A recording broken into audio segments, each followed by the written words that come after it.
Thanos time stone की help से Avengers के साथ फाइट कर रहा था। उसने लिटरली हल्क को भी बूढ़ा बना दिया था।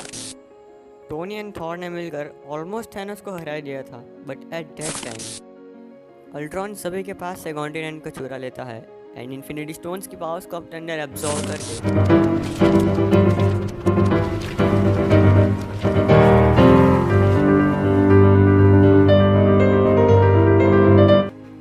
पिछला एपिसोड में हमने देखा था कि सभी अवेंजर्स ने मिलकर इन्फिनिटी स्टोन्स को इकट्ठा किया था, बट एट द एंड वहाँ पर थैनोस पहुँच जाता है एंड उसने अवेंजर्स को हराकर सभी इन्फिनिटी स्टोन्स को अपने पास ले लिया एंड अब वो अपना एक खुद का एम्पायर बनाना चाहता है।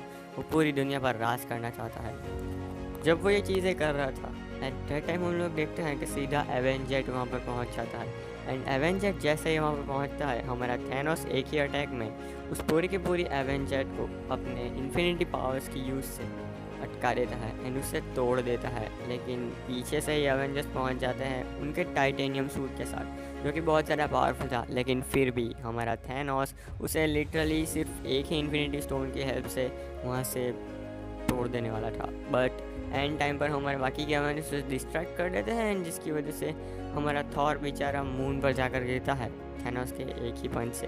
एंड हम लोग देखते हैं कि हमारा थैनोस अवेंजर्स को यहाँ से भगाने के लिए अर्थ पर बहुत सारी तबाहियाँ मचाता है ताकि अवेंजर्स अर्थ पर चले जाए एंड उसे परेशान ना करे, बट अवेंजर्स उसे डिस्ट्रैक्ट करना चाहते थे ताकि वो अर्थ की तरफ ना मुड़कर हमारे साथ फाइट करें एंड हार जाए। लेकिन तभी हम लोग देखते हैं कि जब अवेंजर्स उसके साथ फाइट कर रहे थे हमारा थॉर गुस्से में वहाँ पर उसके ऊपर अटैक करने वाला था, बट बीच में वीडो आ जाती है एंड जिसकी वजह से थैनोस बच जाता है। अगर इस बार वीडो बीच में नहीं आई होती देन थैनोस मर गया होता। लेकिन तब हम लोग देखते हैं कि हल्क अकेला ही उनके साथ फाइट कर रहा था। कैप्टन के कहने पर हॉकाई थैनोस को चिढ़ाता है ताकि थैनोस गुस्से में आ जाए एंड वो डिस्ट्रैक्ट होकर अवेंजर्स पर अटैक कर दे। वो ऐसा ही करता है, वो हमारे टाइम स्टोन की पावर्स के यूज़ करते हुए सब अवेंजर्स पर अटैक कर देता है ताकि सब लोग बूढ़े हो जाते हैं। एंड इतना ही नहीं, वो लिटरली कुछ अवेंजर्स को तो इतना ज़्यादा बूढ़ा बना देता है कि वो लोग मर ही जाते हैं। बट तभी हमारा हल्क की एंट्री होती है। हल्क कुछ ज़्यादा ही बूढ़ा हो चुका था जिसकी वजह से उसकी पावर्स बहुत कम हो चुकी थी एंड एट द एंड वो भी मारा जाता है। बट हम लोग देखते हैं कि थॉर की यहाँ पर एंट्री होती है। उसे लिटरली टाइम स्टोन की मदद से और ज़्यादा पावर्स मिलती हैं बिकॉज एस्गार्ड जितने ज़्यादा बूढ़े होंगे उनकी पावर्स उतनी ही ज़्यादा होगी, जिससे कि वो थैनोस पर अटैक कर देता है। थैनोस लिटरली छोटा बच्चा बनने वाला था लेकिन तभी वो पूरे टाइम को रिवर्स कर देता है जिससे कि सभी अवेंजर्स भी वापस आ जाते हैं एंड सब कुछ नॉर्मल भी हो जाता है। बट तभी हम लोग देखते हैं कि अवेंजर्स अचानक से आपस में ही फाइट करना स्टार्ट कर देते हैं। कैप्टन बीच में रोकने की भी ट्राई करता है बट वो लोग हाथापाई पर उतर आते हैं एंड वो लोग शूटिंग भी करना स्टार्ट कर देते हैं। बट तभी हम लोग देखते हैं कि टोनी को देखने को मिलता है कि ये सारी चीज़ें एक्चुअली में थैनोस माइंड स्टोन की पावर से कर रहा था एंड सभी अवेंजर्स भी समझ जाते हैं जिससे कि वो लोग थैनोस पर अटैक करते हैं। बट हमारा हल्क बुरी तरीके से घायल हो जाता है एंड इतना ही नहीं, हम लोग देखते हैं कि थैनोस स्पेस स्टोन की पावर्स का यूज़ करके टेलीपोर्ट होकर सभी को हरा रहा था एंड हमारा थॉर बेचारा सभी अवेंजर्स को बचाने पर तुला हुआ था। बट टोनी के एक ही पंच में लिटरली थैनोस सो जाता है एंड उसके हाथ में से कॉन्टिनेंट को भी निकाल लिया जाता है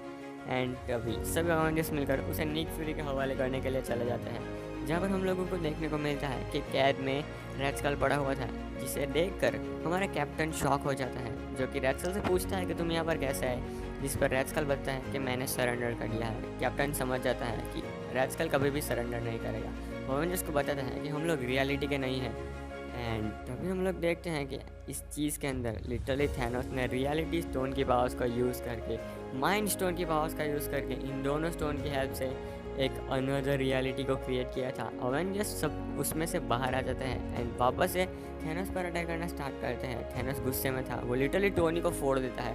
बट हम लोग देखते हैं कि उस सूट के अंदर टोनी था ही नहीं। टोनी एक्चुअली में अवेंजर्स टावर में ही था एंड वो आर्सेनल को बना रहा था, आर्सेनल या कुछ ज़्यादा ही पावरफुल रोबोट।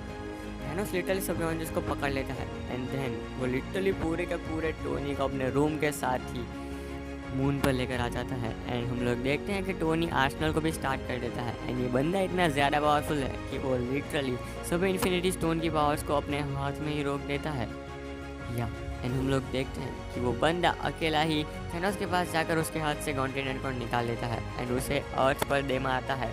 जैसे ही वो अर्थ पर आता है विदाउट इन्फिनिटी स्टोन्स अवेंजर्स की मार खाकर वो सो जाता है एंड हम लोग देखते हैं कि एट द एंड हमारा टोनी आर्सेनल के पास से इन्फिनिटी कॉन्टिनेंट को लेकर जाता है, बट वो इन्फिनिटी कॉन्टिनेंट नहीं देता है बिकॉज आर्सेनल बन चुका था अल्ट्रॉन एंड वो लिटरली वहाँ पर सब कुछ तबाह कर देता है। एंड इतना ही नहीं, वो इन्फिनिटी स्टोन की पावर्स को अपने अंदर एब्जॉर्व कर लेता है एंड अवेंजर्स को मिटाने की बात बताकर वहाँ से चला जाता है। एंड हम लोग देखते हैं कि एट द एंड गार्डियंस आकर थैनोस को लेकर चले जाते हैं।